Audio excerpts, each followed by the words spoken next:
The Taliban 2.0 are on a PR offensive, from addressing a press conference to promising amnesty to assuring women of equal rights. The Taliban are doing their best to portray a liberal version of themselves, ironically a terror front.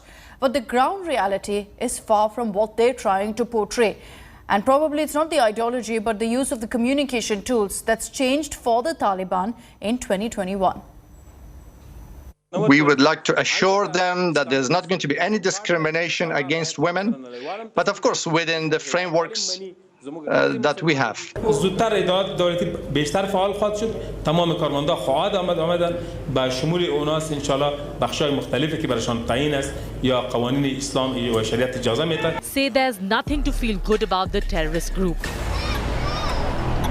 Rights under Sharia law, no matter how liberal, will limit work opportunities for women, both in numbers and sectors. Girls might be allowed to go to school, but it will be a Quranic school most of the times. Once they become teenagers, education stops altogether. Speaking exclusively to India Today, the Malala Award winner and rights activist Pashtana Durrani says Taliban's interpretation of Sharia is extremely misogynistic, racist and patriarchal. So people are fearful rather than thinking about other things like educationalists or all that. It's a humanitarian crisis right now, and they're worried about tents. They're worried about the heat, no cleaning water. What are they going to do about the Taliban? Will they survive it? What will be their verdict? Can they go back to their homes? It's like a lot of uncertainty. Governor Salima Mazari's detention confirms the fears of Pashtana. The activist is currently in hiding after having escaped from the Taliban forces in Kandahar. Taliban's announcement of amnesty also does not cut ice. India Today has extensively covered how interpreters and service workers are systematically targeted by the Taliban. Taliban in their PR exercise have given interviews to women journalists. Private broadcasters like Tolo News have put women journalists back on air.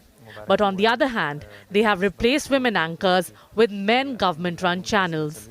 Taliban's elaborate image overhaul exercise has brought to your screens its fighters eating ice cream, playing in amusement parks, and working out in gyms.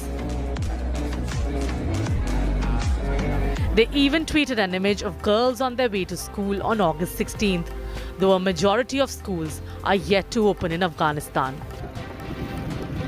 What has changed probably is not the Taliban's ideology, but their use of communication tools.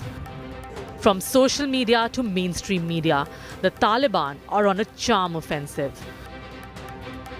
The real test will begin when the Taliban begin ruling the country. After all, the proof of the pudding is in the eating. With Sai Kiran Kannan, Bureau Report, India Today.